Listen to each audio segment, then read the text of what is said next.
Lo que tratamos es de analizar los nuevos nombramientos en medio de esta crisis humanitaria, la situación del sismo.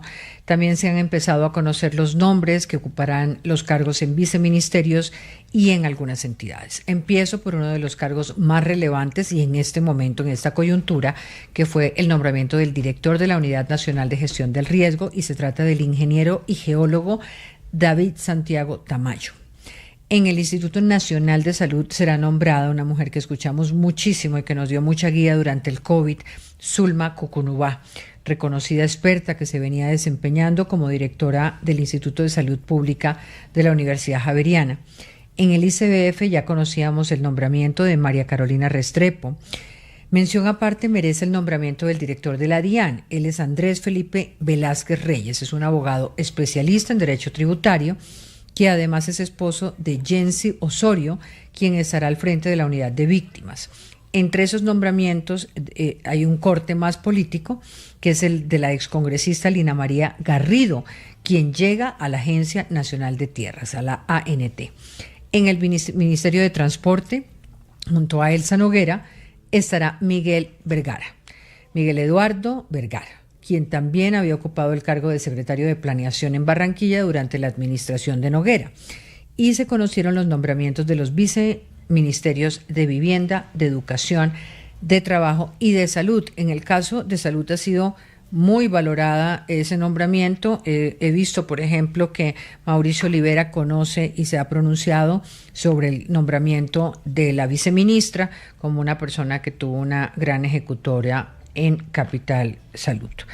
Y aunque Didier Blanco iba a ser nombrado como director de la Unidad Nacional de Protección, mientras se oficializa esa designación, el cargo será ocupado por el ministro del Interior, Rodrigo Lara. Empiezo por preguntarles inicialmente, ¿es oportuno el nombramiento y necesario de un nuevo director de la Unidad Nacional de Gestión del Riesgo en esta coyuntura? ¿Cómo asume uno un cargo tan importante para enfrentar lo que está pasando, Camilo? No, yo sí creo que ese era el cargo más importante que había que nombrar inmediatamente por dos razones. Uno, por la más evidente y urgente, que es la emergencia misma, ¿no? Esa unidad está hecha para enfrentar este tipo de catástrofes nacionales. Y lo segundo es porque no podemos olvidar que la UNGRD fue el epicentro del terremoto de corrupción que hubo en el gobierno pasado. Entonces, la salida de Carrillo, que vino a tratar, creo yo, de buena manera, en medio de todo, de resolver parte de los problemas que tenía la unidad de gestión de riesgo, después de los escándalos de corrupción, pues también había sido entregada a este señor Pava, que tengo entendido estaba haciendo una serie de labores, digamos, de contenido político e ideológico que de organización realmente de equipos profesionales de trabajo. Entonces sí era importante tener una cabeza confiable, porque es el principal, en una situación de esas, el director de la UNGRD es el principal asesor del presidente en esta toma de decisiones. Es la mano ejecutora más directa del presidente en estos casos. Lo he vivido en otros gobiernos, particular en el caso por ejemplo, del caso de Mocoa, en el gobierno del presidente Santos, pero también lo fue clarísimo durante las inundaciones en ese mismo gobierno, al principio de ese gobierno. Pues el brazo ejecutor, el que es capaz de llevar la ayuda, de darle un informe preciso al presidente y además ejecutar las decisiones del gobierno nacional, es la UNGRD. Por eso era tan grave que hubiera sido tomada por la corrupción. Entonces, claro, ese cargo era indispensable, era el más urgente. Sí, y también hablando sobre la unidad de gestión del riesgo, hay que decir, primero, que era absolutamente urgente ese nombramiento. Segundo, que nombran a una persona relativamente poco conocida, al menos en el debate público nacional. Uno revisa la hoja de vida del nuevo director de David Santiago Tamayo y se aparece una formación especializada en temas de gestión del riesgo. O sea, hay una idoneidad técnica. Sí, pareciera haber una hoja de vida dedicada al tema, que eso tranquiliza y eso no necesariamente ocurre en nuestra historia republicana. Entonces, sí. ¿Sabe? Sí. Tiene poca experiencia en lo público, fue una especie de asesor de planeación y en temas de gestión del riesgo de un municipio importante en Antioquia como es Sabaneta, pero hasta ahí. Y el nombramiento de él, el anuncio que hace el presidente de la Espriella, se da en un contexto muy particular. Y es que lo hace justo después de una reunión con el gobernador de Antioquia y con el alcalde de Medellín. Sin entrar en la conjetura política, pues sí pareciera ahí también haber un mensaje de énfasis en la representación antioqueña regional dentro de este tipo, digamos, dentro de este modelo de gobierno. Con lo cual habría idoneidad y región. Y región y algo de política, pero la otra cosa es que es inevitable, más aún en un presidente recién electo que viene tan lejos del mundo de la política y de la trayectoria política y del ejercicio de la función pública, que la cantidad de nombramientos que tiene que hacer un presidente pues requiere finalmente pedir consejo y decir, oiga, ¿usted conoce aquí a alguien que tenga experiencia en este oficio? Yo no conozco a nadie que tenga experiencia en la gestión de riesgo. Entonces, yo no soy presidente, por supuesto, pero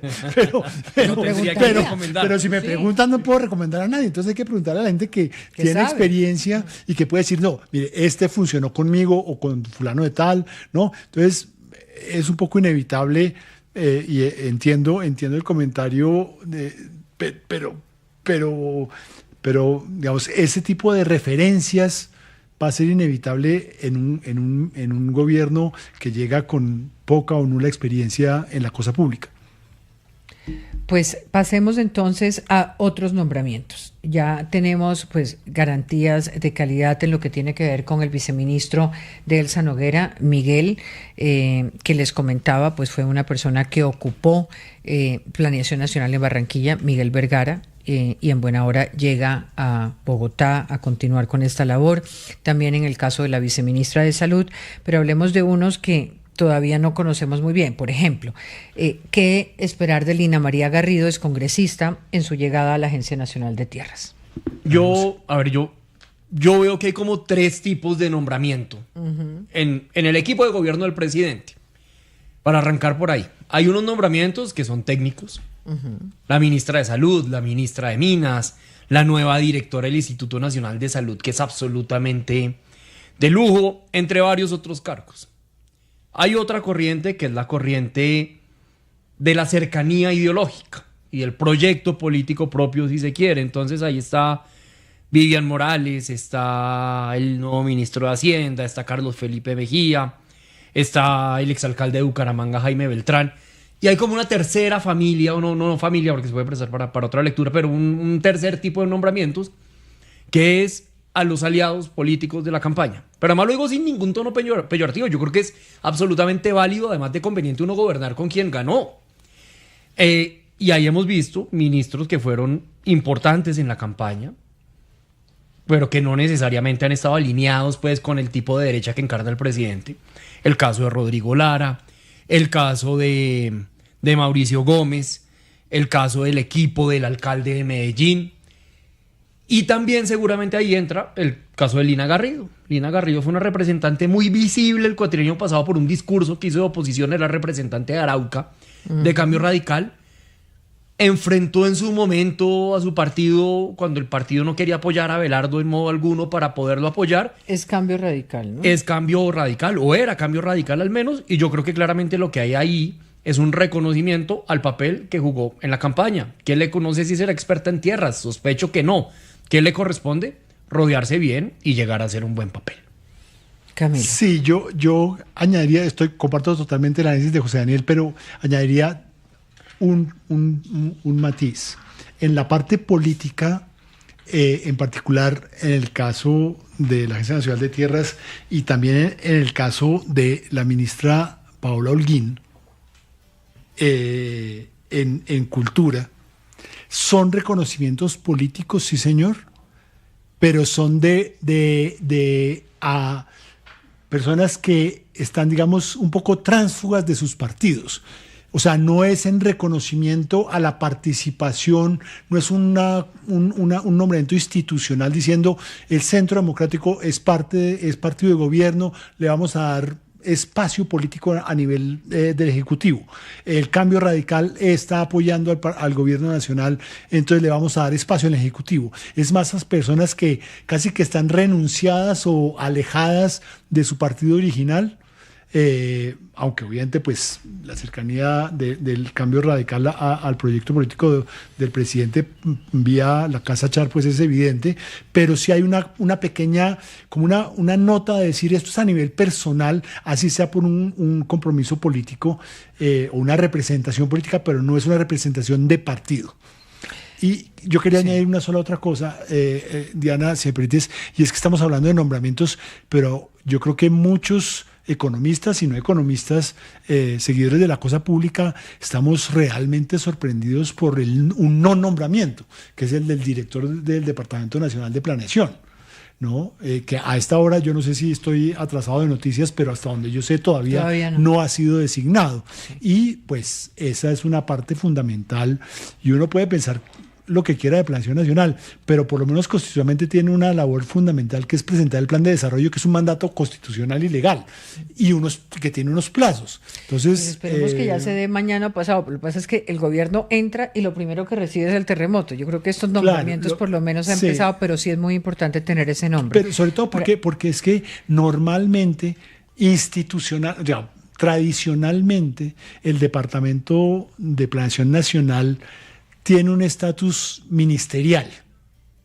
Es un departamento administrativo dependiente de la Presidencia de la República, pero normalmente tiene un asiento casi que permanente en el Consejo de Ministros y tiene una especie de rango ministerial. Entonces, que el presidente haya designado a todos sus ministros antes del 7 de agosto y no haya incluido en ese paquete primero de sus líderes de gobierno, de su primer nivel ejecutivo, al director nacional de planeación, no deja de sorprender.